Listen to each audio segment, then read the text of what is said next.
So most NEET young people are no longer classified as unemployed. They're classified as economically inactive, with around 60% of 16 to 24-year-olds falling into that bracket. And that trend has been growing, as you well know, with a rise in the last quarter to 613,000 NEETs classified in that bracket. And the question we're all asking ourselves is why?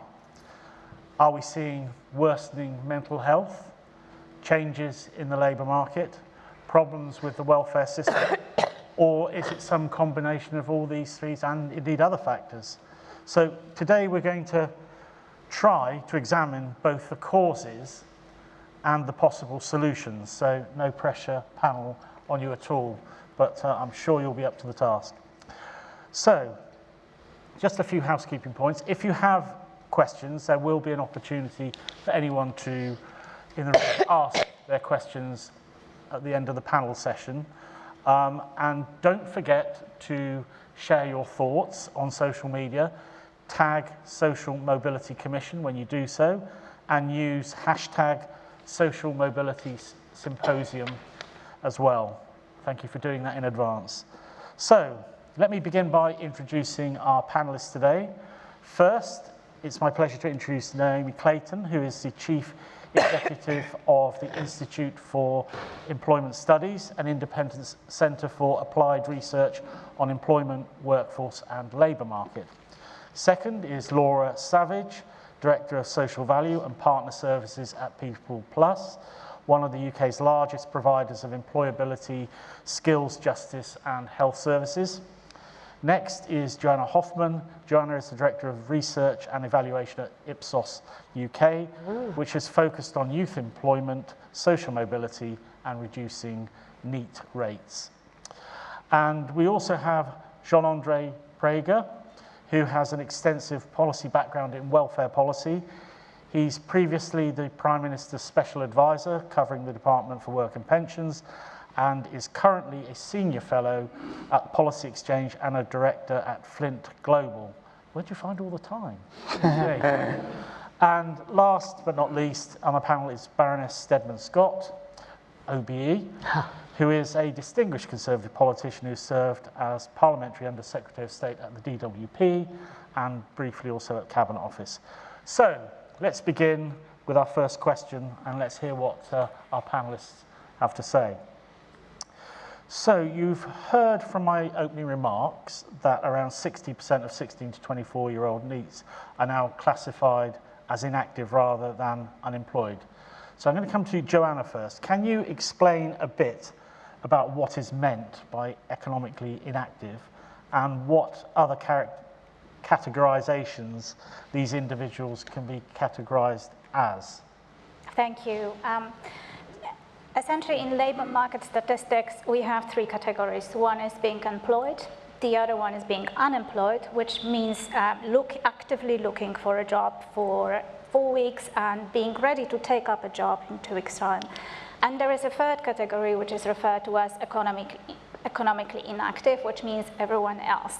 When we speak about NEETs, so young people who are neither in employment, education or training, and when we speak about NEET who are economically inactive, meaning that we're speaking about those young people who are neither earning or learning. So they're not in employment and they're not unemployed. They're not actively looking for a job, meaning this very specific labour market definition, which is a little bit problematic to start with already, because young people might not necessarily see themselves described that way, and it's just a statistical and administrative term to describe a certain category.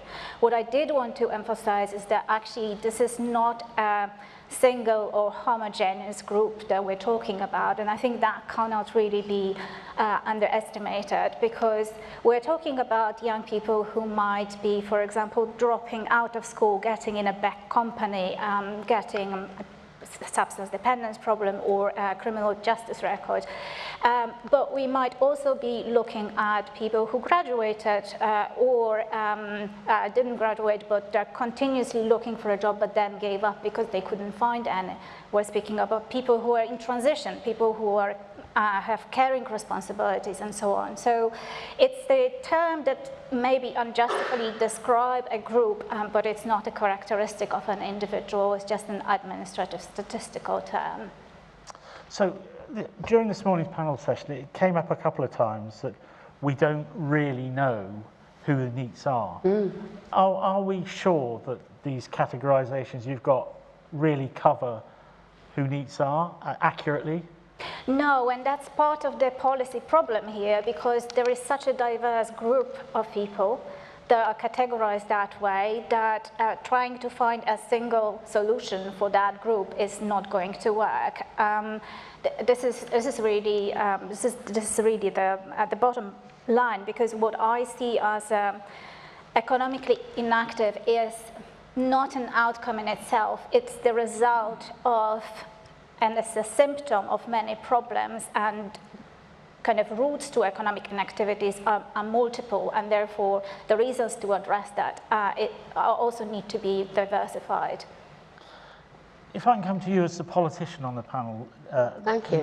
Debbie, without accurate data, I mean, how do you know how do you put policy things into position to combat things that the data may be fallible on? Well, the best way I've found to help somebody, you've got to realise these are all individuals, okay? So we can spend hours and hours saying you fit this group, you fit this group, and you fit this group, or we can just work with individuals to find out for ourselves what their issues are. And that's always been the way that I've found it most fruitful, to try and find solutions to help them. So, you know, the fact is, it's estimated there are 1 million NEETs. We don't actually know if it's 1 million, 1.2, 1.4, we don't know. But do the categorisations matter? So, well, 613,000 economically inactive, does it matter? I think it does matter, because it highlights to you the scale of the problem. Now, if you go to a doctor, they can tell you, they can give you a diagnosis. So if you go to the DWP, they can assess whether you're eligible for benefits. Actually, trying to move you on and put you on a good path, it takes a lot more work. So you've got to find out what is stopping somebody, whether they're in that category or that category, working. And I remember, I think you were going to talk to me this morning about this, but I remember being at a conference and a doctor came up to me and he said, "Here, Debbie," he said, "I've got my heart sink patients." And I said, what's wrong with them? And he said, "Well, every time they walk in my room, my heart sinks, because I don't know what's the matter with them, but I do know that getting a job would move them out of it. So could we put your people into my doctor's surgery, I'll send them to you," so he'd write on the prescription pad the job with tomorrow's people, send them to us, and we would spend a long time finding out what stopped them getting a job. What was their problems they were trying to overcome? And no two people were the same. Once we did that, we could work with them to get them into work. And we had 200 people in our group. We reduced the antidepressant prescription bill, you wait for this, 34% for the surgery. We reduced the number of people going to counsellors by 86%, and 76% of the people of that 200 that we got into work were still there a year later. Now, you know, we didn't have to spend hours and hours categorising them, we just had to get down and find out what it was. So it's helpful to know, but it shouldn't be the thing that prevents you from helping them.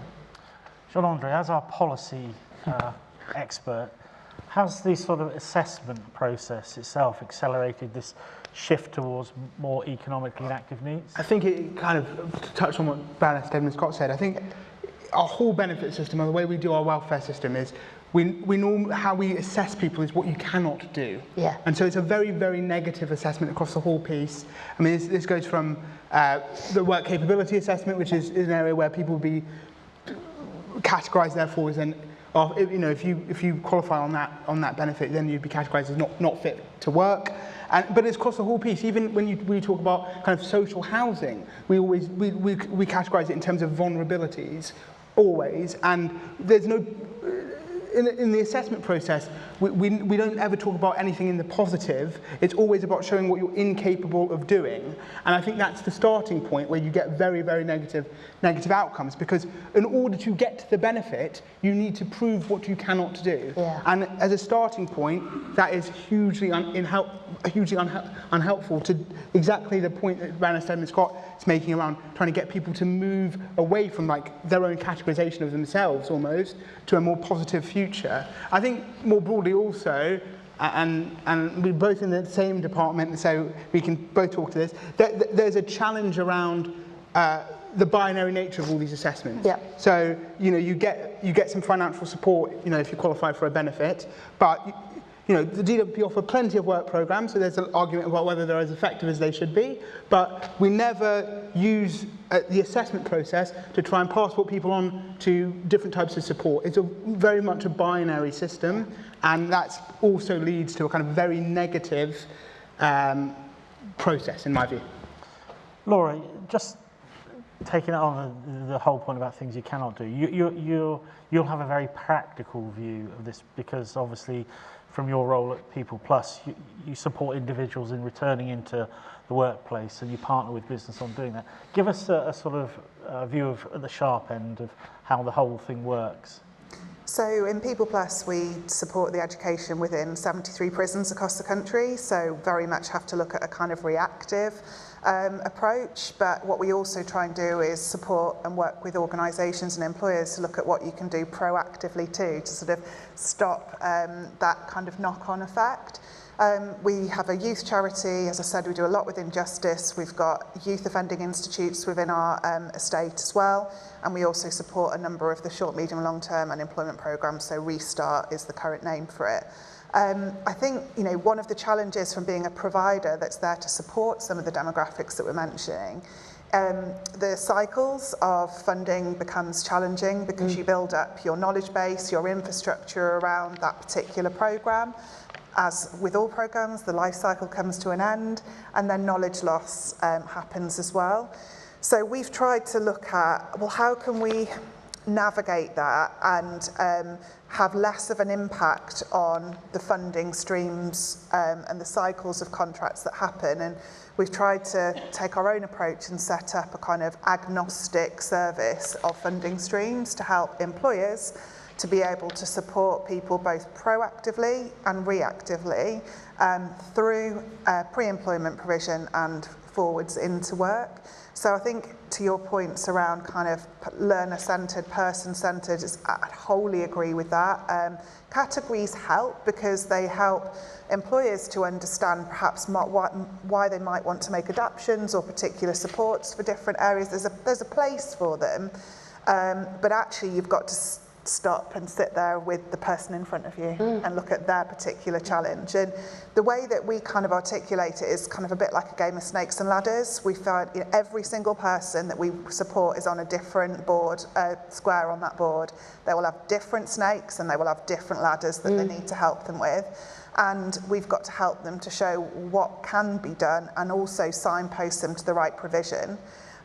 Finally, what we've got to do is to try and get out of this form of kind of competition when it comes to delivering contracts, because actually that doesn't always help the person you're trying to help. When you're trying to meet contractual targets, when you're trying to make your business run, how can you navigate 10 people off to another provider knowing you're going to be underperforming, and even though it's the right thing for them, we do it and you should be doing it because it's the right thing to do.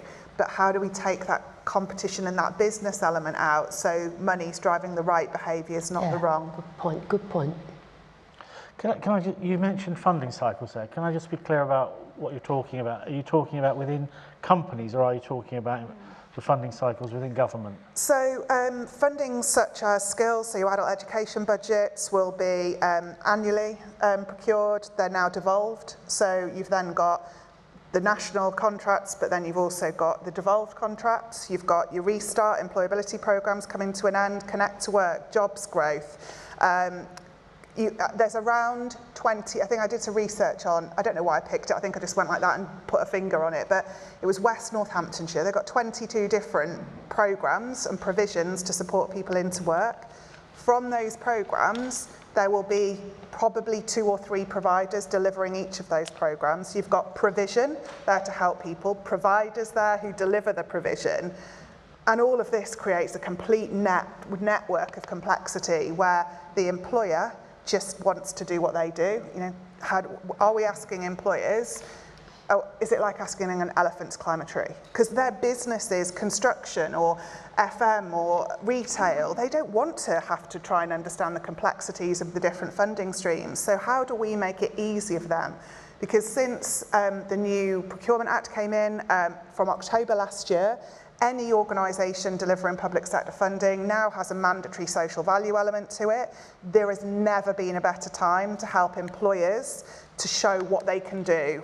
And I think if we can connect government-funded initiatives, because you've got employers trying to do the right thing with their own money and their own social value objectives, but if we can help them to see what provision's already there, then I think the impact can be so much greater. So it really is in our gift to resolve. We've just got to work together. Can we just turn to some specific things now, particularly on mental health? And Naomi, if I can come to you. You've spoken, I believe, previously about how young people are not actively participating in the labour market because they're long-term sick due to their mental health. I mean, do you have any explanation as to why there's been this big increase? Yeah. I think it's important to kind of reiterate the points that have already been made about the fact that we are looking at quite a diverse group here in terms of young people who are not actively participating in the labour market, and you know, people will be kind of outside of the labour market for a whole variety of reasons, and quite often young people face kind of multiple barriers to work. But we do know that there's been quite a substantial increase in the number of young people who are NEET due to long-term ill health. So over the last decade, the proportion of young people who are NEET due to a work-limiting health condition has increased by 70% over the last decade. We also know that that is largely due to mental health conditions and an increase in mental health conditions among young people. And I think there are two slightly different questions here. There's the question of why are we seeing a rise in mental health conditions among young people? And there are different reasons there. An important study done by the University of Manchester looking at some of those reasons. And as you might expect, it's a combination of things. It's linked to social media, the use of smartphones, decline in quality of sleep, a whole range of factors, also linked to the labour market and kind of lack of security in employment and affordability, a whole range of different factors that are impacting on young people's mental health. One of the most recent kind of factors is the pandemic. And the impacts are just how disruptive that has been to young people's education, how disruptive it's been to the labour market and young people's ability to get that kind of first foothold into work, and kind of the social impacts too. And we're seeing those impacts have kind of knock-on effects. And then I think the second question is, why are we seeing a rise in economic inactivity due to mental ill health, which is a related but a slightly different question that relates to the kind of systems. And, you know, I think there we have to think kind of start early, because there are a number of risk factors that have been identified that mean that young people are more likely to be out of work due to ill health, that relate to kind of school readiness, persistent absence at school, kind of access to work experience, whole range of factors that actually, you know, you need to look at kind of early years, the education system. And then there's kind of transitions into work too. So we did a big study looking at post-16 transitions from the point of view of different groups of young people. One group being young people with mental health conditions. And we know that there are big issues in terms of access to mental health support, partly because quite often support for mental health is tied to a particular education institute. So when somebody leaves that setting, the support falls away. Particular issue for young people who are out of the education system. So this group of NEETs that we're talking about. I think we're all aware of just the waiting lists for children and young people's mental health services, and so there's an issue in terms of young people's access to mental health support at key transition points, and particularly as they're moving out of the education system into the labour market. Then there's a set of issues related to the labour market and young people's access to whether it's further education opportunities, apprenticeship opportunities, or there's kind of early career opportunities. Can I, sorry to interrupt you, but yeah. there's one thing that you haven't talked about that I think it would be wrong if we didn't discuss, and that is something Wes Streeting originally suggested about whether there's an overdiagnosis of young people and mental illness and mental health. So, yeah, I think there's been a lot of discussion and debate about this. I think the evidence shows that there has been a real increase in the number of young people with mental health conditions. And diagnosis can be really important in terms of whether a young person is able to access support. That's another issue that comes into play in terms of ensuring that young people have the right access to But I mean, support. in your experience, do you get the impression there is any element of overdiagnosis taking place? I'm not sure.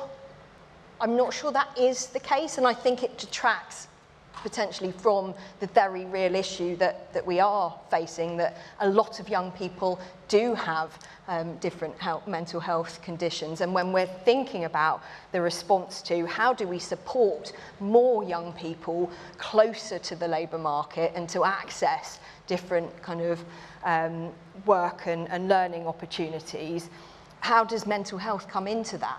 And how do we create a more joined up system across work, skills and health? Does anybody have a different view on overdiagnosis? Well, they want to. I'd make the point that, and I'm not detracting for the fact mental health issues are terrible. My own sister suffers terribly with anxiety. I mean, serious anxiety. It's awful to see. So I completely understand it. But when you hear people talking about, I'm going to go and get PIP because I'll get more money, and it's actually, you go online and you do self-assessment, and they tell you how many points you get for each thing.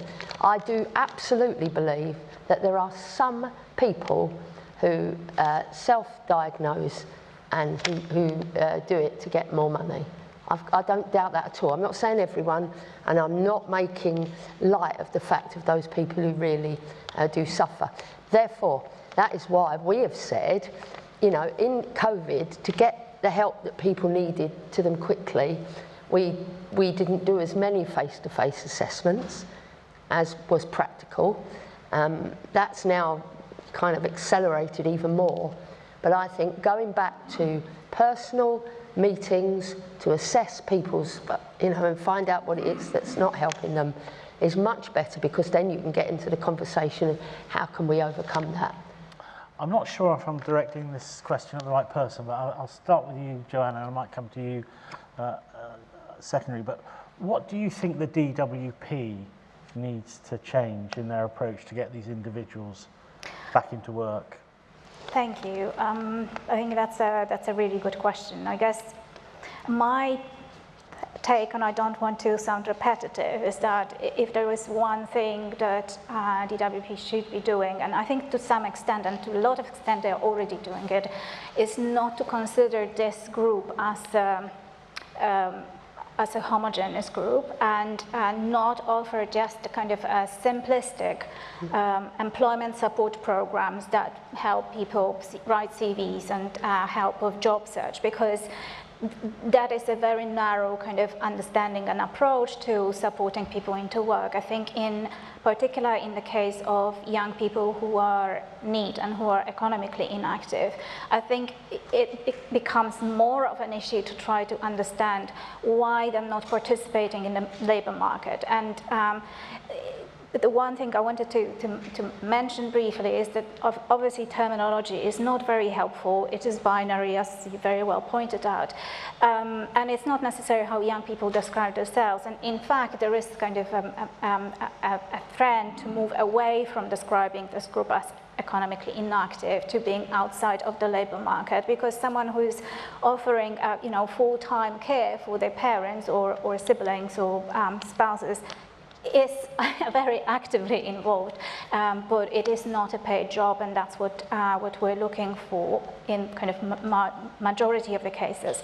So the one thing that I think DWP should be doing more of is enabling a longer-term funding. And that kind of, I speak to your point about the kind of the short-term funding cycles that are not necessarily very helpful, and a really joined-up approach of the services, because this is a complex solution. This is a complex problem, and for that problem, there is not a single solution. In order to address that, a coordination and a collaboration between different institutions is really needed, be it whether schools and mental health NHS services, or be it between the schools and employers, colleges and employers, and so forth, so forth. So it is not a problem that is going to be addressed by a single program. You were inside the system, so you couldn't change it quickly enough. No, I mean, these are very complicated issues, and they also require a level of bravery from politicians, and they are, normally when you give more support to one group, because of the fiscal constraints, you take money away from a different group, and that's always really tricky. So, there's been many attempts to do welfare reform over the last 15 years, and they've really struggled to happen, and that is because it's a remarkably complicated area, and there's no easy solutions. I think, just to the point about what DWP could do, and you are seeing them do more of this, I think I'll go back to the point I made previously. I think we have to look at this more holistically. I know it's an easy phrase to just bandy about, and it's much more difficult to actually do. But all these benefits lead to more fiscal to a fiscal transfer, and sometimes fiscal transfer is not what's necessary. I'm not saying that in all occasions that it isn't the thing that does help somebody. But again, to the point, it doesn't look at someone holistically. It looks at a kind of process by which someone meets a certain level of criteria and then gets a certain amount of money, rather than looking at it more holistically. And I think that kind of change in approach is probably what you need to try and drive these outcomes in a slightly better way. Can we move on from mental to sort of physical side of things? And Laura, given the sort of changing nature of work, what key changes do you think are needed to get these individuals out of the economically active status, those with the physical barriers to work? Ask them, bluntly, because we're looking at putting labels on things, putting people in different categories, and then we think that we should suggest a solution to those categories. But actually, sometimes it is just as simple as asking what help they need. So we had a young chap, Marcus, who left care at 18, prison at 24, never not wanted to work, ever. Tried 47 times to get his job, got an interview, got placed, started work, got to about day 5, and he had to walk 3 miles there and back because the bus wasn't on time. By the end of the first week, he was late. By the next week, he couldn't make it. And nobody just asked the question, how are you going to get there? Yeah. So sometimes just asking the people what support they need rather than trying to decide what you think they need, or maybe a mix of the two, can be really quite powerful. Is the system receptive to that, to asking people what they want and then providing it? I think in that particular circumstance, the enabling organisation, be that the DWP or a programme provider or a college or an ITB or a P or a VCSE that was working with them, any of one of those could have asked the question, as could the employer. So it's about helping people to understand the different things that cause the barrier, asking them about the things that once you've found someone a job, like in Marcus's case, you're then understanding what could be the triggers that might mean they fall out of it, and how do you... So I think an education piece around the different stakeholders involved with supporting people through into work, because you don't know what you don't know. So we try and do that by sharing good practice, bringing organisations and specialist partners together to say, this is how we've helped these 13 people who were homeless into work. This is how we've helped these victims of domestic abuse. This is how we've helped these youth NEETs. And by sharing the stories of how other organisations, very well-known names know, it inspires other employers to go, actually, I thought it was hard. And actually, it doesn't have to be as hard as you think. So I think ask them would be absolutely the key point for me. Jean-Andre, you wanted to come in? Just on that, I think it's quite interesting. You know, at least in our welfare system, we ask proxies all the time, rather than ask exactly what you've just said about what do you need, how can we help you. And I think there's a level at which we try and determine need off a set of proxy questions which, you know, were created like over a decade ago, that might not be relevant to today, and then you determine need based on that. And there's much more honesty about a conversation where you just ask someone, what might you need, how can we help you? And it actually takes away all these kind of points that about people trying to kind of almost guess what the system wants from them, and therefore play it in that respect. So I think that you could just simplify the whole welfare system and it might make the thing a lot better. Naomi, you wanted to come in. I was just thinking, I think part of the issue is quite often we're not asking those questions, as you say, because, you know, evidence consistently shows that an individualised approach to employment support is what matters and what is effective. So completely agree with what Laura's saying. Can the system bear the cost of an individual approach? Well, you know, in terms of the returns to that support, yes, if you look at it as an investment, but quite often, you know, a lot of the young people who are in this so-called category that we're talking about will be on health-related benefits, as we've been discussing. One of the issues is that quite often, if you're on health-related benefits, you will be getting very limited support. So people won't be asking those questions of how can we help you. So there is an issue of, you know, yes, there's questions about the incentives in the system and you know, why people are on health-related benefits, but also there are big questions about how do we make sure that more of the people who are on health-related benefits are getting support. Because increasingly, if you are being put on health-related benefits, you're more likely to stay out of work over the longer term. And we just know the impact that that has on young people in terms of the scarring effects. But I would look at it as an investment in people in terms of employment support. There are these obviously individual things, but there are some general things that we know that challenges that people with disabilities face, and one of them is the massive extra daily costs they have, and also the fact that it's very, very difficult for them to get any workplace experience at all. I just wonder, are there obviously help with the cost of travel and things, but are there things that, you know, employers are doing or the government or local authorities can do to help those people more?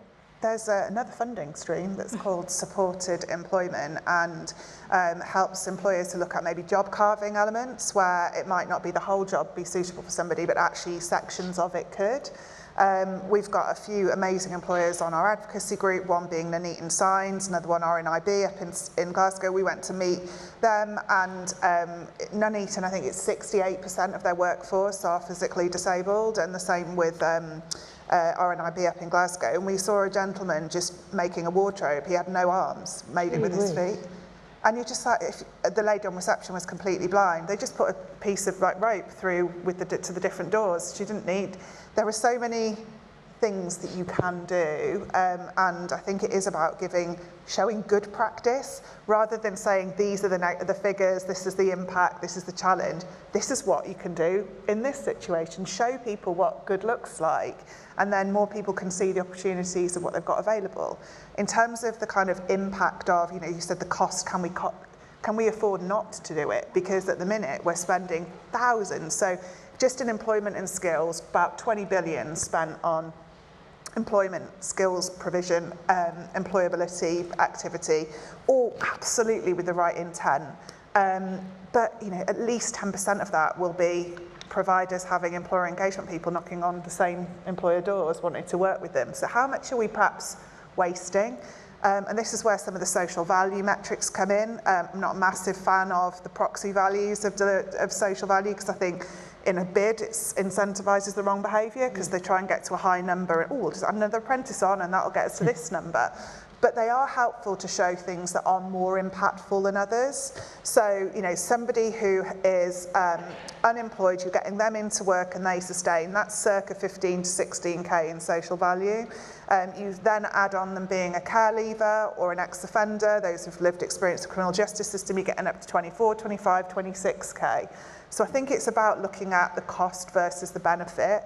But I think we heard in the panel session this morning that some kind of positive mentor that steps somebody through the various different hurdles that they may come across. We have a youth charity called Rise Up that's part of our group, and I was catching up with the head of charity this week, and she's saying two key things: that people are absolutely paralysed by choice, because they don't want to make youth NEETs do not want to make the wrong choice, they'll just not make a choice. Equally, things like interviews is a big worry for them. They've not had an interview. Less than 26% of school leavers have actually had any work experience at all. So interviews quite scary. So, we're working with other clients who are removing interviews completely and just coming on a site tour. So there's loads that can be done, but I think we've got to show what good can look like, and I think others will be inspired by it and do more. Sorry, one last point. Yeah, go ahead. The other thing that's a real issue is that young people are really uncomfortable with speaking on a phone.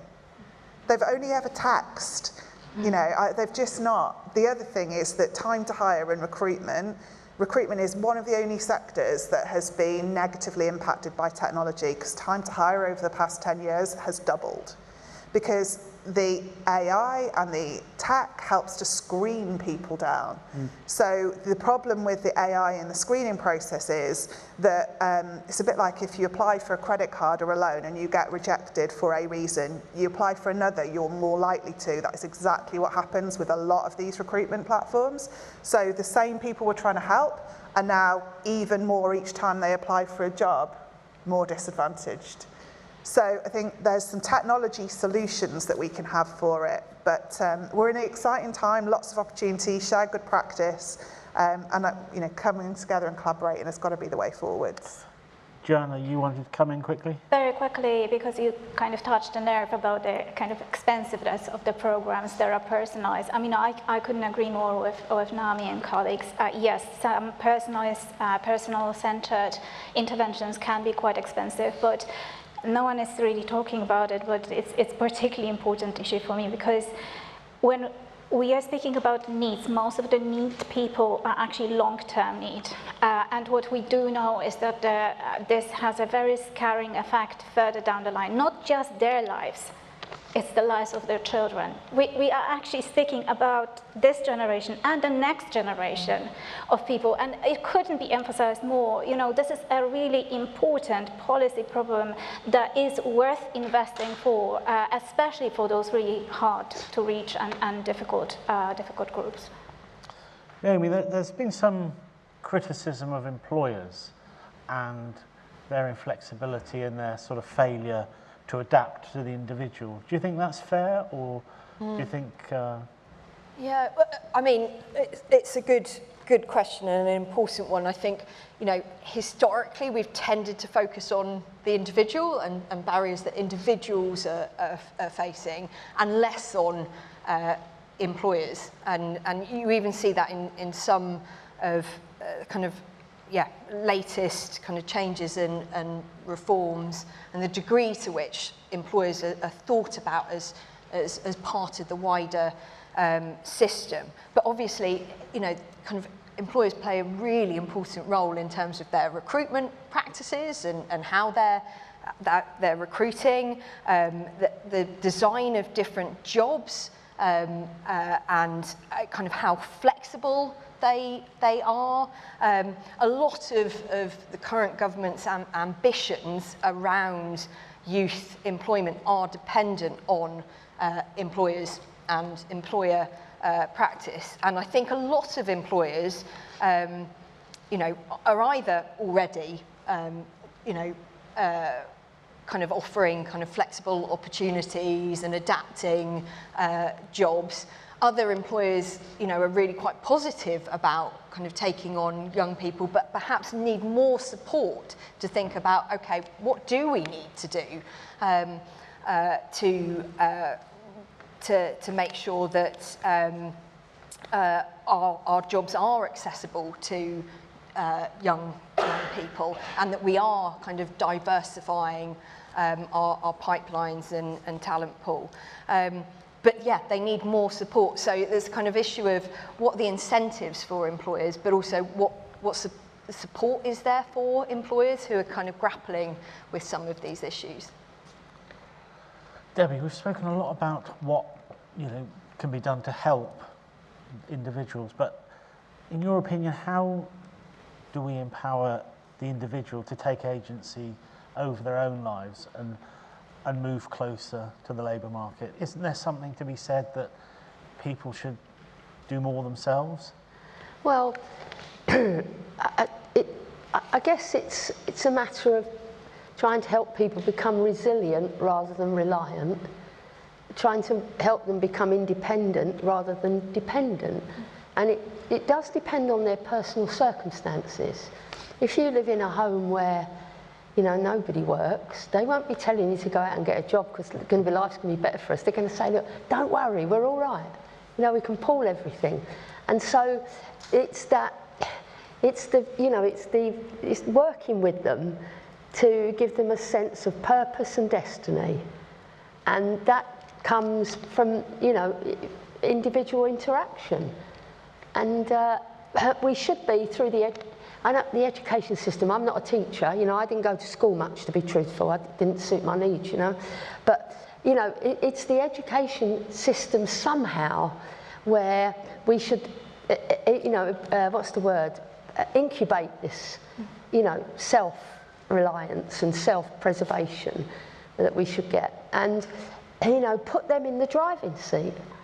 And it's not easy, but it can be done. But I'm absolutely sure that if young people, if we're talking about NEETs now, young people have a mentor that is theirs, that is there all the time, that's where you can get this transfer of personal responsibility. And when things are not going too well, there isn't an almighty blow up, I ain't going there anymore, bang, bang, bang. It's okay, let's calm it and let's work it through. And I'm so passionate about that. And we put our people into schools, and they were part of the management team. The head managed them. I didn't manage them. And the head would say, look, this one's going to go, this one's going off the rails here, this one's never going to get anywhere, this one's going to go there. So we gave them a personal person that looked out for them. And when things were working well, encouraged them. When they weren't, they actually stopped them from falling off the right road, off onto the wrong road. And it was transformational. And of course, families now are chaotic. Some, even the families that are earning the most money, if we got behind the door and saw what went on, it's not terribly attractive. And so I'm absolutely convinced that having a personal mentor, somebody that's there for you, that can prevent you from becoming NEET, and prevent you from becoming reliant rather than resilient would be a great investment. And my argument with all governments, even mine, was, you know, the cost of everything and the value of nothing. Really. There was a programme going back 10 years now where every child who was in danger of becoming NEET, as identified by schools and so forth, would have a mentor. And it worked extremely well. I don't know whatever happened to that programme because I lost track of it, but it was probably mentoring is really one of those pilots that, you know, so we got some money, we do a pilot. I love pilots. We do a pilot, right? We do a pilot. Laura, do you have any examples of where you can help build resilience for young people that really works? I mean, I think probably the question to ask is, who is their positive role model? And it could be a teacher, it could be the boxing coach, it could be the mum's friend, it could be their parents, it could be grandparents, anyone. And do they know all of their options? You know, first of all, they're kind of the chosen mentor. And if not, where could we help you? I think in terms of some other things that we could, my husband's a teacher at school. He supports quite a lot of the people who have been who live in care environments. He does outdoor education with them as well. And inspiring the change in them and just having a positive role model and putting them in an environment which works for the challenges that they've got has been hugely positive.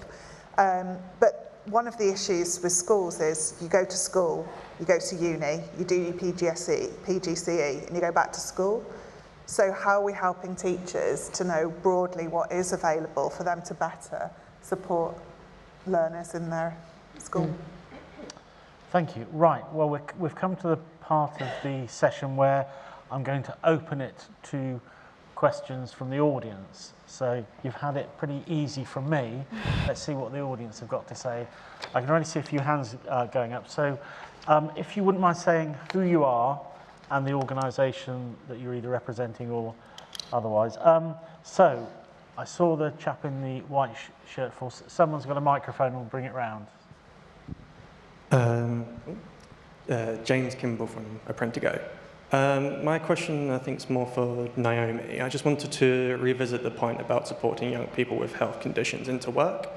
The Work Well programme obviously was expanded, I think, in January after a successful pilot, where it supported about 25,000 disabled individuals in 15 areas across England.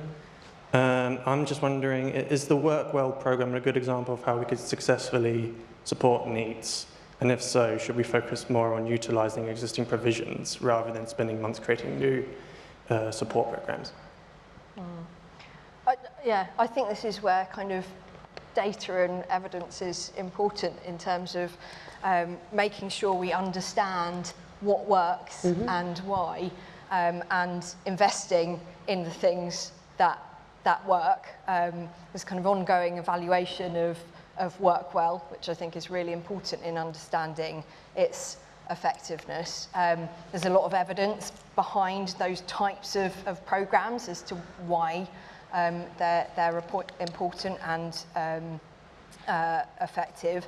And I do think there is something about building on what we know works, but I think what's really important here is we can't just look at individual programmes when it comes to supporting young people, not least because we've spoken about kind of quite often complex barriers that young people face, but also because there will be a lot of young people who aren't in touch with the benefits system, but that could do with support too. So I think there's a place for individual kind of programmes like Work Well, and kind of, you know, programmes that help to integrate the system. But we need to look beyond that too, and we need to look at systems change as part of the response. Joanna, you wanted to come in briefly? Just to very briefly add to what Naomi said. So I don't want to go into too methodological things, but yes, some of the programs work, but it's also important to ask the question for whom. Because we spoke about the Kickstart program earlier on, similar with the work and health program. They do work, but not for everyone. And I think those who are perhaps have more complex needs, to use the positive language, those programs worked much less well in the past. So it is about understanding who are those that need maybe a little bit more additional support or different types of support. So I saw a couple of other hands, yes. I think I'll come to you, the chap in the white shirt there, then I'll come to you at the front, and then I'll come to you, and then over there. So we've got loads of questions coming. Thank you. My name is Ramal Voyal. My business is Ramal Voyal Limited consultancy that specializes in social mobility and neurodiversity.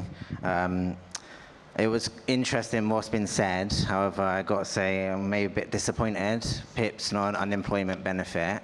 And my question would be, I guess, when we talk about disability and neurodiversity in particular, it's only 2 to 4% of the GDP that's spent on benefits.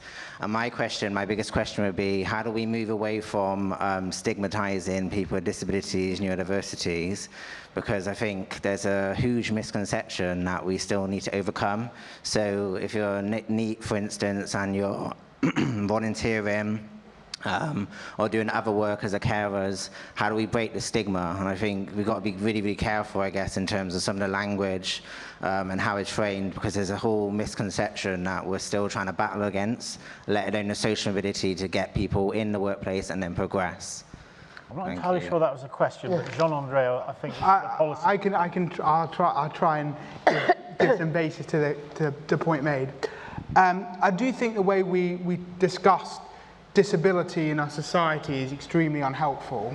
So there's obviously a narrative around disability and scroungers and fraudsters, etc. And then there's also a narrative around superhumans. You will have seen this a lot during the Olympics, of the superhuman. And in general, I think this creates a kind of hollowing out of the middle, if one puts it like that. It might not be the perfect phrase, but most people just want to get on with their daily life, succeed in the best way they possibly can, and have the support from the state to try and do that.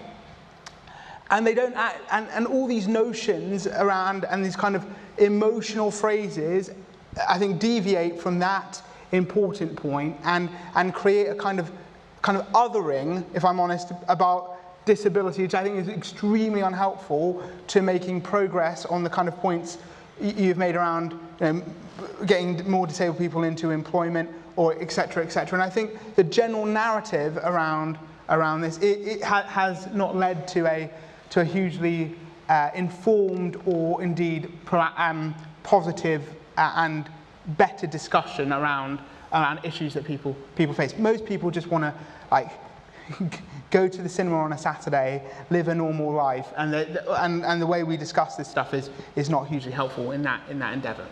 Thank you. Yes, it's you. Oh, you're waiting for the microphone, of course. Silly me. Thank you. My name's Ali Wheeler and I'm Chief Exec of a social mobility charity called We Mind the Gap. Nationally here, we see that the barrier is that we don't know who the economically inactive young people are that you said at the beginning. Because what we shared is the data points from one partner in the system and not the heartbeats of all the young people that we know are out there that aren't counted. And if we did a survey in this room about how many people know a young person that's in this category but not counted, I imagine that there's far more than we said, but we've acknowledged that. The gap here is that we're not taking an intelligence-led approach to resolving this issue. And my experience from this comes in my first career as a police officer. And when policing became intelligence-led, we became proactive. So when someone was leaving prison or someone was a prolific burglar, we could knock on their door at 6 o'clock in the morning and say, don't go out and burgle today, and let's help you and your family and do an early intervention. And if we really shared data and broke legislation around data protection on this, we could do that. And we saw it really successfully in COVID, and that's because COVID was a crisis. So in in a crisis, the system pools its data and it shares it with everyone who can make a difference. It pools its budgets and it behaves collaboratively.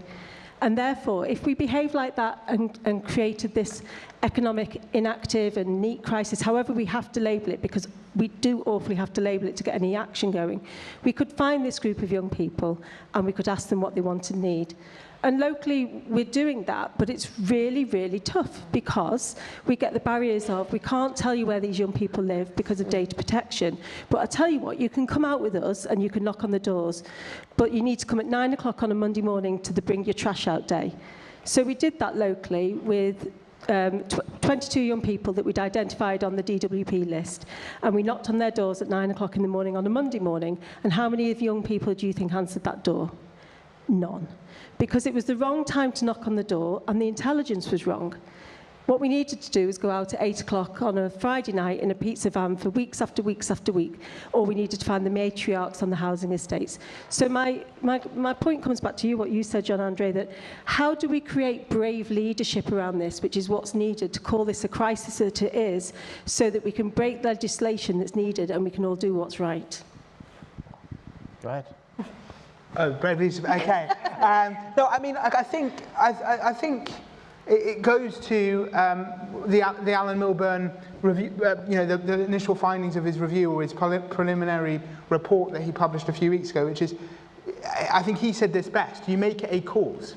And if you make it a cause, then hopefully people will listen. And I think the great thing that's happened over the course of the last few months is this issue, which I think, places like this discuss it a lot, but frankly hasn't probably been elevated to a national debate in the way it probably definitely should be. I think it has. And so I think it takes, I think the way the government have done it with an independent review, being able to obviously have access to huge amounts of resource, which has enabled him to come up with some very interesting statistical findings that have kind of, I think, really crystallized the debate. I mean, I think that the one point that everyone, for every pound we spend on employment support for young people, we spend £25 on benefits, has kind of, I think, hopefully elevated the debate. And so I think you need to make it a cause, as he said, and something that has an ecumenical issue that all political parties see as something that they need to do something about. And I think that's what Alan Milburn's done. And hopefully that will mean that you get some political action over the course of the next few years. But I think you can't silo these things. You've got to make it something that every political party feels responsible for. Okay, I'm going to take one more question and then I'm going to wind up. I think lady there. Yes, you. Yeah. Hi, I'm Yasmina Malam Hassam. I am the Director for Employability and Enterprise, University of Brighton.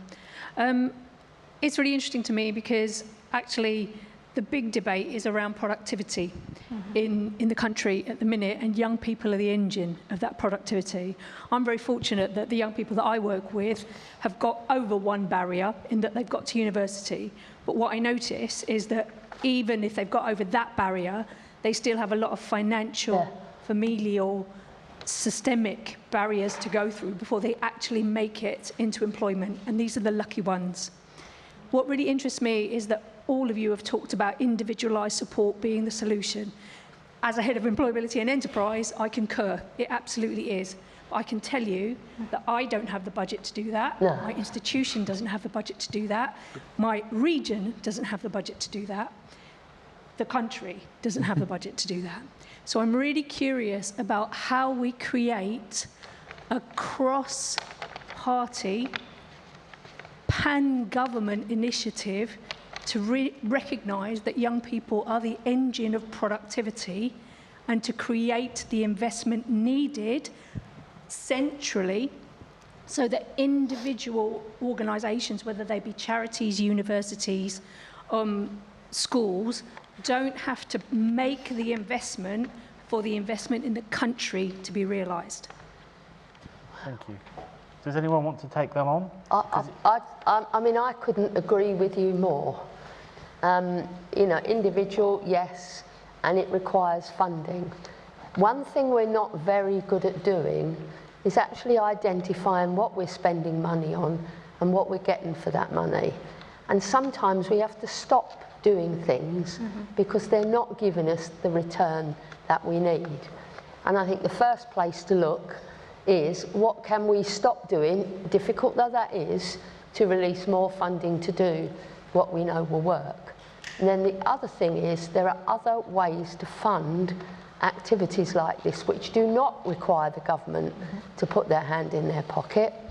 And I think we should, this is the time now. This is a cause, we know it's a massive problem. Alan Milburn's reports articulated it very well. And we've got to really break out and find innovative ways in which to fund it. And if we can't do it for everyone, then we need to do it for some so that we can then move on to others in the thing. But it can be done. I'm sorry, I'm going to have to draw a line under things there. I know there was somebody else who wanted to ask a question, but perhaps you can approach the panel afterwards. So I just want to thank everybody for participating in the discussion that we've had. It's greatly appreciated, the panellists, your contribution that you've made this afternoon. I think there are three things that have come out of the discussion for me. Firstly, I think economic activity is rarely the result of a single issue. It reflects the interaction of health, education, welfare, labour markets, and opportunity, and indeed family for that matter. Second, while mental health is clearly important, I think the discussion highlighted the importance of things like employer practices, transitions into work, and the right design of support systems. And the third thing, reducing inactivity requires both removing barriers and helping young people move confidently towards employment, educational training. The challenge is not simply helping young people to find work, it's ensuring they have a realistic route to opportunity. So thank you all for contributing to what I thought was an excellent discussion and some great questions. We'll now move to the closure of the session. There is a break until 3:45, is it? Or maybe it's been moved earlier. When's the break? Is it now? Yeah, until 3:45. Okay, thank you. Just thought I'd get that confirmed. You'll be glad to know that tea, coffee and cake is going to be available in the Benjamin Franklin room where you had lunch earlier. After the break, we'll move into the last session of today, during which we'll hear from the Right Honourable Lord Blunkett.